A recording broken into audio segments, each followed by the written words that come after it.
ഒരു ജീവിതം. ഞാൻ അന്നേരം വിശദീകരിച്ചില്ലെങ്കിൽ ഇതൊക്കെയായിട്ട് കാരണം. അടുത്തത് അവനെ യേശുവിനെ കണ്ടിട്ട് നിലവിളിച്ച് അവനെ നമസ്കരിച്ചു. യേശുവേ, മഹോന്നതനായ ദൈവത്തിന്റെ പുത്ര, എനിക്കും നിനക്കും തമ്മിലെന്ത്? എന്നെ ഉപദ്രവിക്കരുത് എന്ന് ഞാൻ അപേക്ഷിക്കുന്നു എന്ന് ഉറക്കെ പറഞ്ഞു. അടുത്ത വാക്യം ഒന്ന് പ്രത്യേകം എല്ലാവരും ശ്രദ്ധിച്ചോണം, വായിച്ചു. അവൻ അശുദ്ധാത്മാവിനോട് ആ മനുഷ്യനെ വിട്ടുപോകുവാൻ കൽപ്പിച്ചിരുന്നു. ഈ മൂന്ന് ഭാഗത്ത് ഈ മത്തായിയുടെ സുവിശേഷം 8-ാം അധ്യായം 28 മുതലും മർക്കോസിന്റെ സുവിശേഷം 5-ാം അധ്യായം 1 മുതലും ലൂക്കോസിന്റെ സുവിശേഷം ഇവിടെ നമ്മൾ വായിച്ച 8-ാം അധ്യായം 26-ാം വാക്യം അവർ വായിക്കുമ്പോഴും ഈ അശുദ്ധാത്മാവിനെ യേശു ശാസിച്ചതായിട്ട് അവിടെ എഴുതിയിട്ടില്ല. എല്ലാരും നോക്കുക. എന്നാ ഞങ്ങൾ കണ്ടുപിടിച്ചിട്ട് ഹലോ, അപ്പൊ ഒന്നായി നോക്കിയിട്ടാ ഞാനിവിടെ പറയുന്നത്. അപ്പൊ അവിടെ എങ്ങും അശുദ്ധാത്മാവിനെ വിട്ടുപോകാൻ യേശു ശാസിച്ചായിട്ട് എഴുതിയിട്ടില്ല. പക്ഷെ ഇപ്പൊ വായിച്ച നിർത്തിയ സെന്റൻസ് ഒന്ന് വായിച്ച് ആരായിരുന്നു വായിച്ചത്? പ്ലീസ്. യേശു ക്രിസ്തു അശുദ്ധാത്മാവിനോട് ആ മനുഷ്യനെ വിട്ടുപോകാൻ കൽപ്പിച്ചിരുന്നു. ഇതെപ്പോ സംഭവിച്ചു? കഴിഞ്ഞ രാത്രി സംഭവിച്ചു, അല്ലെങ്കിൽ ആ യാത്രയുടെ ഇടയിൽ സംഭവിച്ചു. എപ്പോഴാണെന്നറിയാമോ? ആ കാറ്റിനെ ശാസിച്ചില്ലേ? രാത്രി എത്ര പേർക്ക് വചന വെളിപ്പാടിൽ കാര്യങ്ങൾ മനസ്സിലാക്കുക? അക്ഷരാർത്ഥത്തിൽ ഇന്ന് നീ അനുഭവിക്കുന്ന പലതും ഇതിന്റെ പിന്നിൽ വ്യാപരിക്കുന്ന ചില സ്വാധീന ശക്തികളെ അറിയാവുന്ന കർത്താവ് അതിനെ ഇന്ന് രാത്രി ശ്വാസിച്ചകറ്റുമ്പോ അതെത്ര പാരമ്പര്യത്തിന്റെ ശക്തിയാണെങ്കിലും, ഏതെല്ലാം കുലദൈവങ്ങളുടെ വ്യാപാര മണ്ഡലങ്ങളാണെങ്കിലും, എത്രതായ അത് സൗരോഹിത്യത്തിന്റെ ബന്ധനങ്ങളാണെങ്കിലും, അത് ഇരിക്കുന്നിടത്ത് ഇരിക്കാൻ കഴിയാതെ വണ്ണം യേശു ക്രിസ്തുവിന്റെ നാമത്തിൽ ഇന്ന് രാത്രി ദൈവിക മുഴുവൻ ഏർപ്പെട്ടു വരട്ടെ. ഹല്ലേലൂയ. മറഞ്ഞും തെളിഞ്ഞും രോഗങ്ങളായി, ശാരീരിക ക്ലേശങ്ങളായി, സാമ്പത്തികമായ വിഷയങ്ങളായി, ഒന്ന് പറഞ്ഞാൽ ഉള്ളി പൊളിച്ച പോലെയുള്ള വിഷയങ്ങൾ, പക്ഷെ പറഞ്ഞു വലിയ വിഷയങ്ങളാണ്. അവനത്തിൽ തമ്മിൽ സ്വരച്ചേർച്ചയില്ല. 5 എണ്ണം ഉണ്ട്, 5 തട്ടിൽ ഈ നിലയിൽ അകങ്ങളിൽ വ്യാപരിക്കുന്ന മണ്ഡലങ്ങളിലെ ഇന്ന് രാത്രി ദൈവസഭ ജയമെടുക്കണം. ഈശ്വരന്റെ പ്രവർത്തികളെ ആണ്ടിപ്പാൻ ദൈവപുത്രൻ പ്രത്യക്ഷനായെങ്കിൽ ഇന്ന് രാത്രി ആ മോചനത്തിന്റെ വിടുതൽ ഓരോ കുടുംബങ്ങളിൽ ആലോചിക്കട്ടെ. ഓരോ വ്യക്തികളിലും ഈ രാത്രി യേശുക്രിസ്തുവിന്റെ നാമത്തിൽ ആ മോചനത്തിന്റെ വിടുതൽ ആലോചിക്കട്ടെ.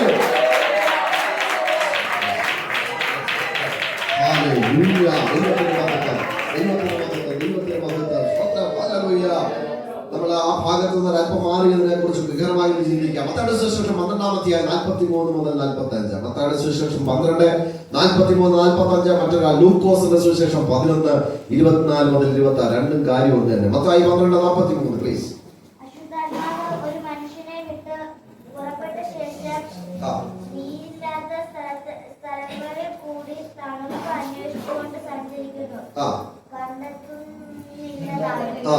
ഞാൻ പുറപ്പെട്ടു പോന്ന എന്റെ വീട്ടിലേക്ക് മടങ്ങി ചെല്ലും എന്ന് അവൻ പറയുന്നു.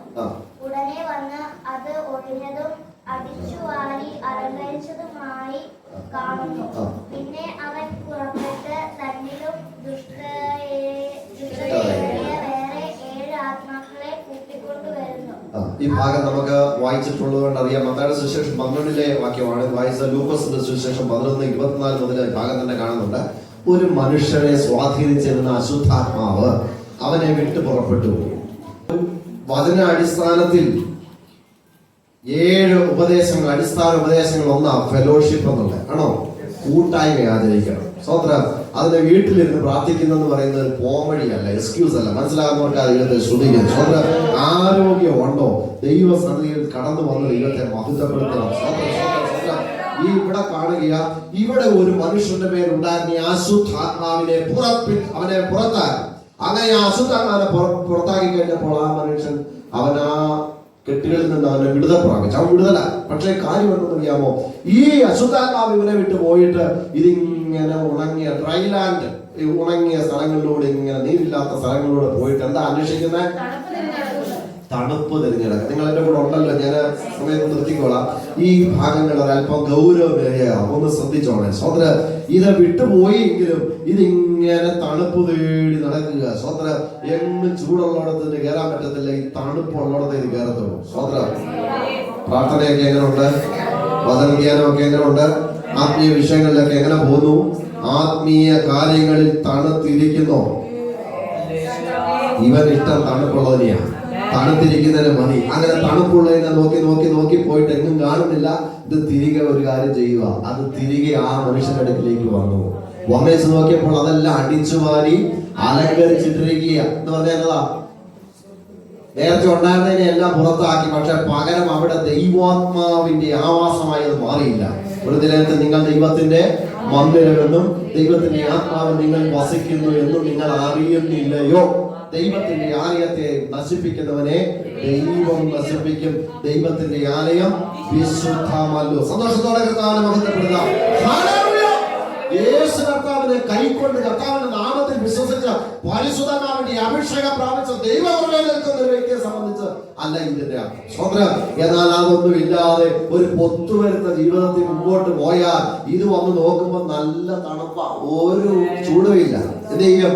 ഇത് അങ്ങോട്ട് കയറി നേരത്തെ ഓർമ്മയുള്ള പുള്ളി ഇപ്പം നോക്കിട്ട് പറയാ, തന്നിലും ദുഷ്ടതയേറിയ 7 ആത്മാക്കളെ അതിനെക്കുറിച്ച് 7 other spirits more wicked than itself. അതിനേക്കാളും ഈ 7 എണ്ണം കൂടെ വന്ന് പാർത്താൽ അവൻ പഴയ സ്ഥിതിയേക്കാൾ എത്ര ഭയാനകമാകും എന്ന് പറഞ്ഞാൽ, ചെറിയ ഒരു കള്ളം പറഞ്ഞാൽ, കള്ളമെന്നല്ല, ഏതെങ്കിലും ദൈവകരമല്ലാത്തൊരു പ്രവൃത്തി ചെയ്തു, ഈ ജഡത്തിന്റെ ഏതെങ്കിലുമൊക്കെ കാര്യം കയറി വരുമ്പോൾ ഈ മനസാക്ഷി എന്ന് പറയുന്നത് ഈ പഞ്ചക്രം, ഞാൻ അതിനെ ഓർമ്മിക്കുന്നത് സൈക്കിളിലൊക്കെ പച്ചക്കറില്ലേ, ഇങ്ങനെ മുള്ളു പോലാണ്. അപ്പൊ ഇതിങ്ങനെ കറങ്ങുമ്പോൾ എന്ത് ചെയ്യും? കൊള്ളും. അപ്പൊ ആ മുള്ളു കൊള്ളുമ്പോ ഉള്ളിൽ എന്തുണ്ടാകും? ഒരു കുറ്റബോധം ഉണ്ടാകും. അയ്യോ, ഞാനത് പറയാൻ പാടില്ല, ഞാനത് ചെയ്യാൻ പാടില്ല.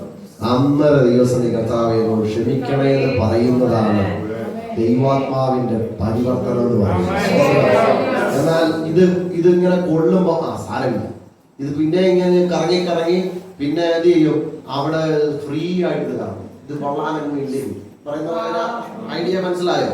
നേരത്തെ കൊള്ളാനുണ്ടായിരുന്നോണ്ട് അയ്യോ കർത്താവെ ക്ഷമിക്കണേന്ന് പറയും. ഇപ്പം അത് എന്താ റിബല്യസ് ആയി, മനസ്സുണ്ടായി, മനസാക്ഷിയൊക്കെ മരവിച്ചേച്ച് എന്തും ചെയ്യാൻ ഒരു ജീവിതമായി. അതെ, ദൈവത്തിന് കീഴ്പ്പെടുകയല്ല, മനുഷ്യനെ സംഘയില്ലേ രാവിലെ ഭാഗത്ത് നമ്മൾ വായിച്ചതുപോലെ അങ്ങനെ ഒരു ജീവിതത്തിലേക്ക് മാറും.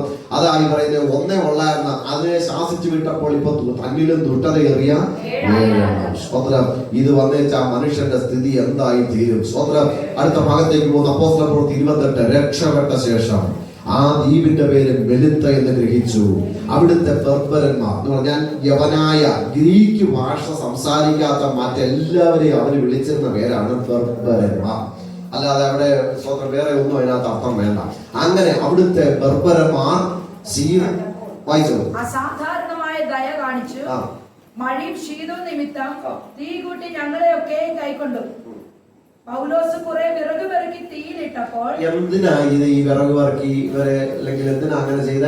തീ കൂട്ടി കൊടുത്ത എന്തിനാ? അവിടെ എഴുതിയിട്ടുണ്ട് ശീതകാലം പോയല്ല. 28:1 ഒരു വായിച്ചപ്പോൾ കണ്ടില്ലേ?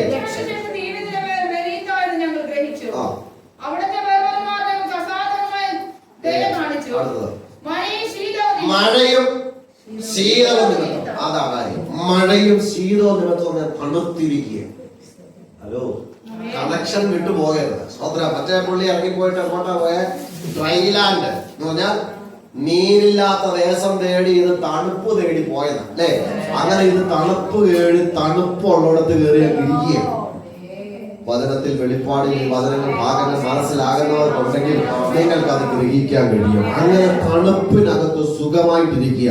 ഈ അഭിഷക്തനും അദ്ദേഹത്തിന്റെ കൂടെയുള്ള ഏതാണ്ട് 275 പേര്, ടോട്ടൽ 276 പേര്, ഇവർ റോമിലേക്ക് പോകണ്ട. ഹലോ, ആണോ? ഇത് റോമിലേക്ക് പോകേണ്ട കപ്പല്. ഇത് പലകയായി ശേഷിച്ചിട്ട് ഇവർ ഒരെണ്ണം പോലും പ്രാണഹാനി വരാതെ, ഇവത്തേടൊക്കെ ശരിക്കും പറയേണ്ടതാ, ഞാൻ ആ ഭാഗം എല്ലാം വിടുക. സ്വതന്ത്ര ഇവരെ കൃപയാൽ ഒരെണ്ണത്തിന് പോലും ഒരു ദോഷവും വരാതെ പൗലോസിനോട് ദൈവം പറഞ്ഞ ദൈവിക വെളിപ്പാട്, അള്ളപ്പാട് അതുപോലെ ദൈവം നിവർത്തിച്ചു. അവിടെ ഒരു 2 ഭാഗം ഒന്ന് പറയണം, അല്ലെങ്കിൽ അതെങ്ങനെ ശരിയാകും? അതുകൊണ്ട് ഒന്ന് പറയാം.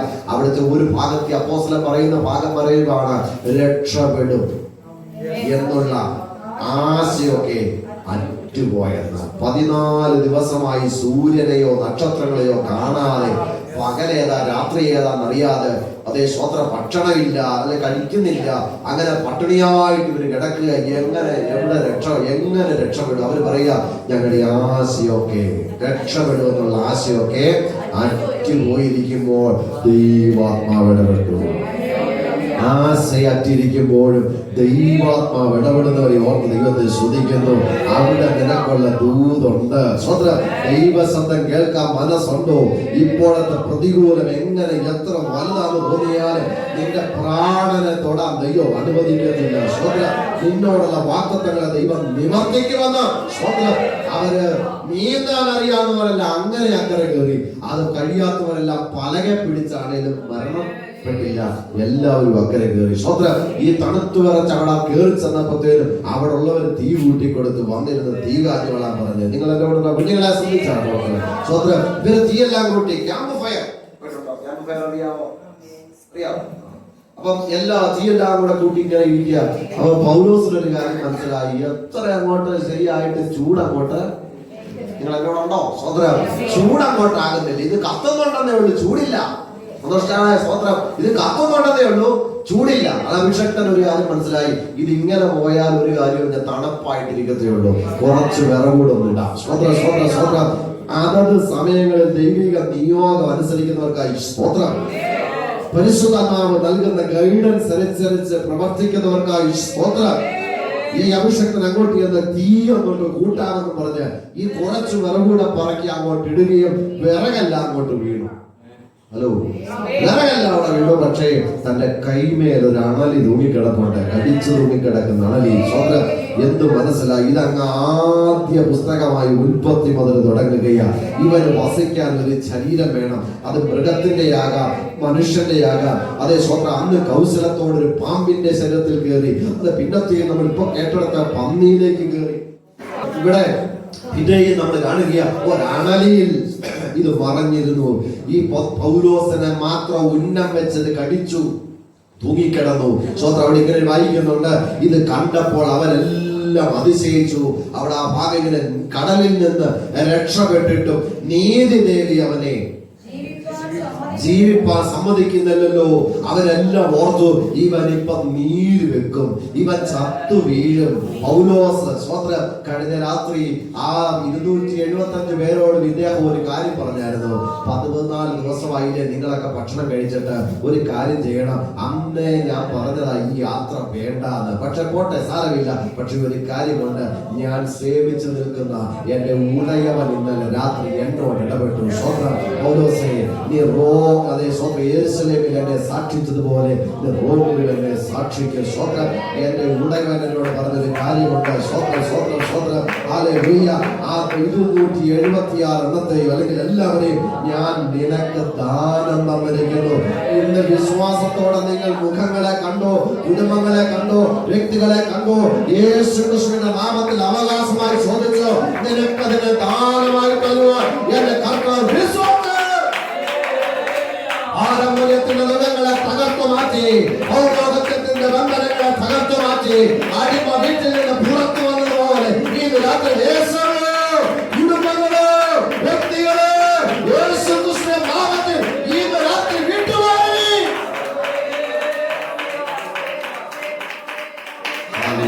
മറ്റൊരുത്തരും രക്ഷയില്ലാതെ രക്ഷിക്കപ്പെടുവാൻ ആകാശത്തിൻ കീഴിൽ മനുഷ്യന് നൽകപ്പെട്ട വേറെ ഒരു നാമവുമില്ല. കർത്താവായ യേശു ക്രിസ്തുവിൽ വിശ്വസിപ്പീൻ, എന്നാൽ നീയും നിന്റെ കുടുംബവും രക്ഷ പ്രാപിക്കും. ഒരു വയറിന് വേണ്ടിയുള്ള ഓട്ടമല്ല, സ്വസ്ഥതയില്ലാത്ത ജീവിതത്തിൽ അത് വിഷക്കൊണ്ട് നശിപ്പിക്കാനല്ല, ഒരു കയറെ തീരാനല്ല. നിന്നെ കുറിച്ച് ദൈവത്തിന് പദ്ധതിയുണ്ട്. ഇന്ന് രാത്രി ദൈവം പറയുന്നു, നിന്നെ അലട്ടുന്ന എല്ലാ നിരാശകളും യേശു ക്രിസ്തുവിന്റെ നാമത്തിൽ ഇന്ന് രാത്രി മാറിപ്പോകട്ടെ. നിനക്കൊരു ഭാവിയുണ്ട്. യേശുവിനെ സ്നേഹിക്കുമ്പോൾ ഇത് രാത്രി കർത്താവ് നിന്നെ വിളിക്കുകയാണ്. നിന്റെ സകല പാപങ്ങൾക്കും പരിഹാരം വരുവാൻ കാൽവരിയിൽ മരിച്ചടക്കപ്പെട്ട് ഉയർത്തെഴുന്നേറ്റ് ഇന്നും ജീവിക്കുന്ന തന്റെ പ്രത്യാശയുടെ കാത്തിരിക്കുന്നവരെ ചേർക്കാൻ വരുന്ന യേശു കർത്താവിന് സഹോദര സഹോദരി, പ്രിയ മാതാവേ, ദേശമേ, നിന്നെ യേശു കർത്താവിന് ആവശ്യമുണ്ട്. സ്വതന്ത്രം. ഹല്ലേലൂയ. ആ നിലയിൽ ഇത്രയും പേരെ പൗലോസിന്റെ കരങ്ങളാൽ രക്ഷിപ്പാൻ ദൈവത്തിന് പ്രസാദം തോന്നി. എന്നാൽ ആരൊക്കെ അതേ സ്വന്തം ഇനിഷ്യേറ്റീവ് എടുക്കുന്നോ അവരെയൊക്കെ ഒരുപക്ഷെ ഇവൻ സ്വന്തം നോട്ടപ്പുള്ളിയാക്കും. ഒരിക്കൽ സ്വന്തം തന്റെ അപ്പന്റെ ആടുകളുമായി നിൽക്കുമ്പോൾ ഇതാ ഒരു കരടി വന്നു. അതിലൊന്നിനെ പിടിച്ചുകൊണ്ടുപോയി. ബാക്കിയുണ്ടല്ലോ ഗ്ലോറി വിക്ടറി പറഞ്ഞില്ല. സ്വത്രം എന്നോടുണ്ടോ? സ്വത്രം കായൊട്ടിച്ച് പറഞ്ഞു. ഹലോ, അത് വേറെ അവിടെ ഇട്ടേക്കാൻ പറഞ്ഞു. സ്വത്രം സ്വത്രം സ്വത്രം ഇടുന്നില്ലെന്ന് കണ്ടപ്പോ ചെന്ന് ആടിച്ച് അതിന്റെ വായിൽ നിന്ന് തന്റെ ആടിനെ വിടുവിച്ചു. ഇപ്പോൾ വന്നവന്റെ ലക്ഷ്യം ഇത്രയേ ഉള്ളൂ, അവൻ ഒരു നേരത്തെ ഇരയെന്നേ ഉള്ളൂ. അവൻ ദാവീദിന്റെ നേരെ തിരിഞ്ഞു. സ്വത്രം സ്വത്രം സ്വത്രം. എന്നാൽ അവൻ അതിനെ നിസ്സാരമായി വലിച്ച് കീറിക്കളഞ്ഞു. എല്ലാവരുടെയും നേരെ വരുന്നത് പോലെ അഭിഷേകമുള്ളവന്റെ നേരെ വരരുത് കേട്ടോ. എല്ലാവരുടെയും നേരെ ചീറിയെടുക്കുന്നത് പോലെ അഭിഷേകമുള്ളവന്റെ നേരെ നീ ചീറരുത്. അത് ഒരു നേരത്തെ ഇരയ്ക്ക് വേണ്ടി ആയിരിക്കും, പക്ഷെ അതോടുകൂടെ നിന്റെ അവസാനമായിരിക്കും. ഇത് കരടിയും സിംഹവും അതേപോലെ തന്നെ ഇരയായി മാറി. സ്വതന്ത്രം സ്വതന്ത്രം. ഇവിടെയും പൗലോസിനെ ഉന്നം വെച്ചു, കടിച്ചു തൂങ്ങി. ഇപ്പൊ ചത്തു വീഴുവന്നവരെല്ലാം പ്രതീക്ഷിച്ചു. പക്ഷെ അവൻ ആ ജന്തുവിനെ തീയിൽ കുടഞ്ഞു കളഞ്ഞു. ഒരു ദോഷവും പറ്റിയില്ല. ലൂക്കോസ് 10:18. പാമ്പുകളെയും തേളുകളെയും ശത്രുവിന്റെ സകല ബലത്തെ ചവിട്ടുവാൻ ഞാൻ നിങ്ങൾക്ക് അധികാരം തന്നിരിക്കുന്നു യേശു പറഞ്ഞു. ശേഷമായിട്ട് അവിടെ ഒരു വാക്കുകളുണ്ട്, അവയൊന്നും ഒരിക്കലും നിങ്ങൾക്ക് ഒരു ദോഷവും വരത്തുകയില്ല. സന്തോഷത്തോടെ കർത്താവിനെ മാത്രം പ്രതിയാണ്. അധികാരം പ്രാപിച്ച ദൈവവേദനെ നിന്നെ ഒതുക്കാൻ ഏതെങ്കിലുമൊക്കെ സ്വാധീന മണ്ഡലങ്ങളിൽ നിന്ന് നോക്കിയാൽ ഇന്ന് രാത്രി യേശു ക്രിസ്തുവിന്റെ നാമത്തിൽ നീ ജയം പ്രാപിച്ച് പുറത്തു വരണം. അവയോട് വിട പറയണം. ഹല്ലേലൂയ. വേദഭാഗം ഓടി വരുന്നല്ലോ, പക്ഷേ സമയം മുമ്പോട്ട് പോകുന്നു. സ്വതന്ത്രം. അടുത്തത് ഹല്ലേലൂയ. അപ്പോൾ ഇവിടുത്തെ ആ വിടുതൽ അവിടെ നടന്നത് കണ്ടു. തണുപ്പുള്ളിടത്തിരുന്നതിനെ പുറത്തു കൊണ്ടുവന്ന് അതിനെ അവസാനിപ്പിച്ചു കളഞ്ഞു. സ്വതന്ത്രം. ഹല്ലേലൂയ. ദൈവത്തിന് മഹത്വം. സ്വതന്ത്രം. അപ്പോസ്തലപ്രവൃത്തി 8:8 ഒരു അധ്യായം മൊത്തം ഉണ്ട് വിഷയങ്ങൾ. എന്നാൽ അവിടെ ഒരു മനുഷ്യനെ കാണുന്നുണ്ട്. സ്വതന്ത്രം. അവൻ മഹതി എന്നും പറഞ്ഞൊരു ശക്തിയായിട്ട് ജനത്തെ എല്ലാം ഭ്രമിപ്പിച്ചിരുന്നു. പേര് ശീമോൻ എന്നാണ്. ദൈവത്തിന്റെ സുവിശേഷം യേശു ക്രിസ്തുവിനെ പ്രസംഗിക്കുന്ന ആരവിടെ ചെന്നു? ഫിലിപ്പോസ് അല്ലേ? അവിടെ ചെന്നു. സ്വതന്ത്രം. 8:8 ആ പട്ടണത്തിൽ വളരെ സന്തോഷമുണ്ടായി. അതിനൊക്കെ വിശദീകരിക്കേണ്ട വിഷയങ്ങൾ ആവട്ടെ. ഇത് രാത്രി അതിന് സമയമെടുക്കുക. അതിന്റെ താഴത്തെ പാരഗ്രാഫുകളിൽ കാണുന്നുണ്ട് ഒരു ശിമോൻ എന്ന് പറഞ്ഞ വ്യക്തി.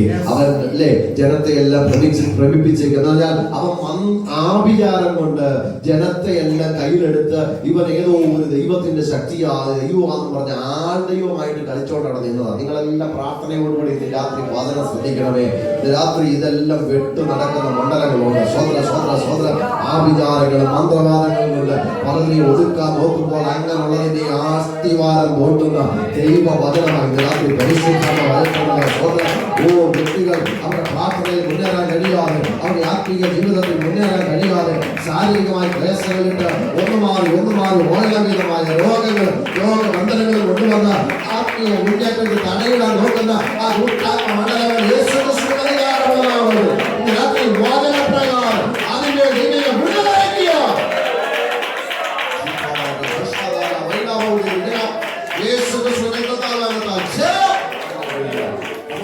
ഈ ജനമെല്ലാം ഇങ്ങനെ വിറച്ചും ഭ്രമിപ്പിച്ചെന്നായിട്ടേക്കുന്നത് അല്ലെ. അതിന് പേടിച്ച് വരച്ച് ഇവന്റെ മുമ്പിൽ ക്യൂ ആയിട്ട് നിൽക്കുക. നിങ്ങളെല്ലാം ഈ ഒരു വിഷയത്തിൽ ഞാനൊരു ഭാവന പറയുമ്പോൾ എന്നെ ഒന്ന് നോക്കണം. ഇപ്പൊ അവിടെ വായിച്ചില്ലേ, ഈ ഭാഗം ഒന്ന് ശ്രദ്ധിച്ചാൽ മതി. അപ്പൊ എല്ലാ ജനവും ഇവനെ തൊഴുതാൻ വേണ്ടി ഇങ്ങനെ വിറച്ചുകൊണ്ട് ഭയഭക്തിയോടെ നിൽക്കുമ്പോ സ്വതന്ത്രം അവിടെ പുറകിൽ ഒരു പ്രസംഗം. സ്വതന്ത്രം അഭിഷക്തനായ ഫിലിപ്പോസ് നിന്ന് യേശുവിനെ പ്രസംഗിക്കുക മാത്രമല്ല, അത്ഭുതങ്ങളുണ്ട്, അടയാളങ്ങളുണ്ട്, വിവിധ വീര്യപ്രവർത്തികളുണ്ട്. ഉടനെ ഈ ജനമെല്ലാം ഇങ്ങോട്ട് തിരിക്കും. അങ്ങോട്ടുണ്ടായിരുന്ന ക്യൂ നേരെ അങ്ങോട്ടായി. സ്വതന്ത്രം. അപ്പൊ ഏറ്റവും പുറകിൽ ആര് കയറി നിന്നു? അപ്പൊ എല്ലാവരും ഇങ്ങോട്ടായില്ല. അപ്പൊ എന്ത് ചെയ്തു? പുള്ളിയും കയറി അങ്ങോട്ട് നിന്നു. സ്വതന്ത്രം. ആ ഭാഗം അങ്ങനെ പറയുമ്പോൾ നിങ്ങൾക്ക് പെട്ടെന്ന് മനസ്സിലാകും. അപ്പൊ പുള്ളി ഓർത്ത് ഞാനും ഇതിന്റെ ഒരു ഭാഗമായി മുമ്പോട്ട് പോവുകയാണ്. പക്ഷെ അടുത്ത സ്നാനപ്പെട്ടോ? സ്നാനപ്പെട്ടു. അപ്പൊ എല്ലാരും മുങ്ങി, വെളിയും പോയി മുങ്ങി. എന്തിനാ സംഭവം അറിയത്തില്ല. എല്ലാരും അങ്ങോട്ട് പോയി, ഞാനും അങ്ങോട്ട് പോയി. ഹല്ലേലൂയ. അപ്പൊ അങ്ങനെ ഇദ്ദേഹം മുങ്ങി. അപ്പൊ കുറച്ചു നേരത്തേനും വിടുതലുകൾ നടക്കുക. സഹോദര, അഭിഷേകന്മാരിലൂടെ ദൈവം അവര് കൈവെക്കുന്ന മാത്രയിൽ പരിശുദ്ധാത്മാവിന്റെ അഭിഷേകം വ്യാപരിക്കുന്നു. ഉടനെ ഈ മനുഷ്യൻ തന്റെ ആ ചെക്ക് ബുക്ക് ഒക്കെ ആയിട്ട്, ഇന്ന് ഏറ്റവും കാണാം ചെക്ക് ബുക്ക് എന്തുവാ, അന്ന് അദ്ദേഹം പണമായിട്ട് ഇരിക്കുക. സഹോദര ചെന്ന് പറഞ്ഞു, ഞാനും ആടേലൊക്കെ മേത്ത് കൈവെക്കുമ്പോൾ, കാരണം ഇദ്ദേഹത്തിന്റെ അന്ന് മുതൽ ആഗ്രഹം അവിടെ എന്തോ ആകണമെന്ന്. തന്റെ കൈക്കൂടിലൂടെ എല്ലാം നടക്കണം. അതാ ഈ ജനത്തെ മുഴുവൻ ഭ്രമിപ്പിച്ചുകൊണ്ടിരുന്നത്. ഇപ്പോഴും ആ ചിന്ത ഉള്ളിന്ന് എന്നോടുണ്ടോ? നിങ്ങൾ വളരെ ആഴമേറിയ വെളിപ്പാടുകൾ ദൈവം പറയുന്നത്. സ്വന്തം എന്തൊക്കെയോ ആകണം, ആരൊക്കെയോ ആകണമെന്ന് അകത്തൊന്ന് ഞാനെന്ന ഭാവത്തോടെ നിൽക്കുന്നവൻ ഇത് നല്ലൊരു അവസരം എന്ന് കണ്ട് പണവും കൊണ്ട് വന്ന് അഭിഷക്തന്മാരെ കൈ കൊടുത്തേച്ച് പറയുക, അതെ കൈയോട്ട് വെക്കുന്നതിനെ കാണിച്ചു പറയും, ഈ പണം ഞാൻ കൊണ്ട് തരാം, ഞാനും ആരുടെ മേലൊക്കെ കൈവച്ചാൽ ഇതുപോലെ സംഭവിക്കണം. അഭിഷേകമുള്ളവരുടെ അടുക്ക പണം കൊണ്ട് വന്നിരിക്കുക. എന്റെ കൂടെ നിങ്ങൾ ഉണ്ടെന്ന് ഞാൻ വിശ്വസിക്കുന്നു. അവിടെ എന്ത് സംഭവിച്ചു? എടുത്തവർക്ക് വായിച്ചാട്ടോ ഭാഗം. പണത്താൽ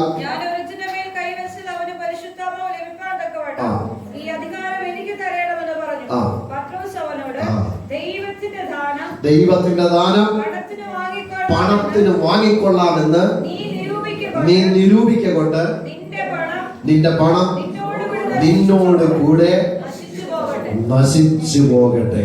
ആത്മീയ ശുശ്രൂഷകളൊന്നും പണത്താൽ അളക്കരുത്. സ്വന്തം ഇത് പ്രൗഢിക്ക് കിട്ടുന്നതല്ല, നമ്മുടേതായ എന്തെങ്കിലുമൊക്കെ കഴിവ് കൊണ്ടല്ല, പ്രാപ്തി കൊണ്ടല്ല, ഇത് ദൈവത്തിന്റെ ദാനമാണ്.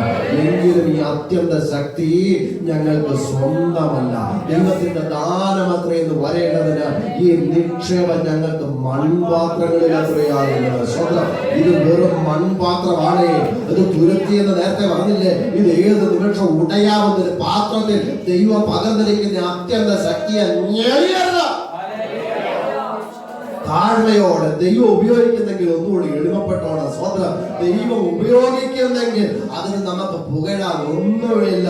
ദൈവത്തിന്റെ കരങ്ങളിൽ ഇണങ്ങുന്ന ഈ ആയുധമായി താഴ്ത്തി കൊടുക്കാൻ ദൈവം ഉപയോഗിക്കട്ടെ. കർത്താവ് മഹത്വം കരയേറ്റാമല്ലോ. ഹല്ലേലൂയ. സ്വന്തം ശിമോൻ ഇത് കേട്ടോടെ അവിടെ രണ്ടു കാര്യങ്ങൾ പറയുന്നത് വായിക്കാമോ പ്ലീസ്? നിന്റെ ഹൃദയം ദൈവസന്നിധിയിൽ, നേരത്തെ പറഞ്ഞ ആ ഒരു ഭാവന നിങ്ങൾ കണ്ടേച്ചു ആണ് വായിക്കുമ്പോൾ മനസ്സിലാക്കാം. നിന്റെ ഹൃദയം ദൈവസന്നിധിയിൽ നേരുള്ളതല്ലായതുകൊണ്ട്. അപ്പൊ എല്ലാരും മുങ്ങിയപ്പോ ഇങ്ങേരും മുങ്ങിയതാ. ഇത് വചനം കേട്ടുള്ള വിടുതലോ വീണ്ടെടുപ്പോ മനസ്സാന്തരമല്ലായിരുന്നു. അടുത്തത് വായിച്ചേ. ഈ കാര്യത്തിൽ നിനക്ക് പങ്കും ഓഹരിയുമില്ല. അടുത്തത് നീ ഈ വഷളത്വം വിട്ട്. വഷളത്വം. മറ്റേ നേരത്തെ വായിച്ചത് ഹൃദയം നേരുള്ളതല്ല. ഇപ്പൊ വഷളത്വം വിട്ട് മാനസാന്തരപ്പെടാതെ അല്ലേ വായിച്ചു? മാനസാന്തരപ്പെട്ട് കർത്താവിനോട് പ്രാർത്ഥിക്കാം. പക്ഷേ നിന്റെ ഹൃദയത്തിലെ നിരൂപണം ക്ഷമിച്ചു കിട്ടുമായിരിക്കും. ആ മനുഷ്യൻ ഏതായാലും അടുത്ത വാക്കിൽ പറയുന്നുണ്ട്, നിങ്ങൾ പറഞ്ഞ ഒന്നും എനിക്ക് സംഭവിക്കാതിരിക്കാൻ എനിക്ക് വേണ്ടി ഹല്ലേലൂയ. ദേശത്ത് അങ്ങനെ വ്യാപരിച്ച മണ്ഡലങ്ങളുടെ മേലെ ഇന്ന് രാത്രി വചനം അയക്കുകയാണ്. ദൈവജനത്തെ സ്വാധീനിക്കുന്ന അഭിഷക്തന്മാരെ, അവരുടെ കുടുംബത്തെ, അവരുടെ കുടുംബജീവിതത്തെ, അവരുടെ തലമുറകളെ ആ നിലയിൽ ആത്മീയ ഉന്നമനം സാധിക്കുകയില്ല എന്ന് പറഞ്ഞ് വെല്ലുവിളിക്കുന്ന ദുഷ്ടാത്മ മണ്ഡലങ്ങൾ ഇന്ന് രാത്രി യേശു ക്രിസ്തുവിന്റെ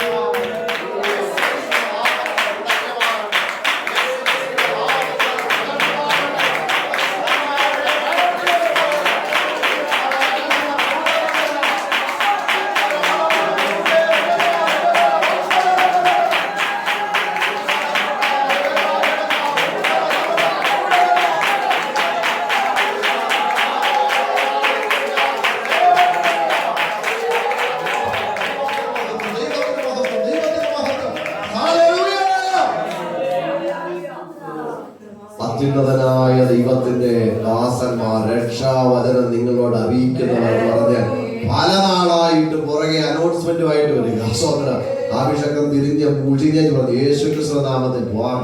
സോദര ഹല്ലേലൂയ. ആ നിമിഷം അത് വിട്ടുപോയി. സോദര രാത്രി അഭിഷേകമുണ്ടോ? അധികാരമുണ്ടോ? പരിശുദ്ധമായ നിയോഗം നിനക്കുണ്ടോ? നീ കൽപ്പിക്കുന്നത് സംഭവിക്കും. നീ അധികാരത്തോടെ കൽപ്പിക്കും, അതങ്ങനെ തന്നെ സംഭവിക്കും. അതിന്റെ മേലാൽ അതിന്റെ സ്ഥാനത്ത് അതിന് ഇരിക്കാൻ കഴിയാതെ വണ്ണം അതിന്റെ സ്വാധീനമണ്ഡലങ്ങൾ തകർക്കത്തക്ക നിലയിൽ ഈ അഭിഷേകം പരിശുദ്ധമായ നിലവും അധികാരത്തിന്റെ ശുശ്രൂഷയും ഈ രാത്രി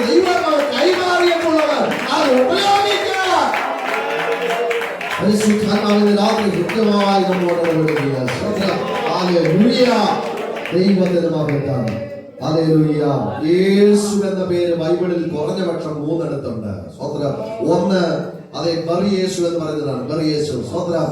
ആ ബറിയേശു എന്ന് പറയുന്ന ആളെ യേശു എന്നാണ് വിളിക്കുന്നത്. 2 യേശു കർത്താവിനെ പീലാത്തോസ് ചോദിക്കുന്നുണ്ട്, എല്ലാ കൊല്ലവും ഞാൻ ഒരുവനെ വിട്ടു തരാറുണ്ടല്ലോ, പറയൂ യേശുവിനെ വേണോ ബറബാസിനെ വേണോ? ബറബാസ് എന്ന പേരിന്റെ കൂടെ തന്നെ ബറബാസിന്റെ പേരിന്റെ കൂടെയുള്ള പേരായി യേശു. അതും യേശു. ജീസസ് ബറബാസ് എന്നാണ് ചരിത്രത്തിൽ എഴുതിയേക്കുന്നത്. അപ്പൊ ഇതും ജീസസ്, അതും ജീസസ്.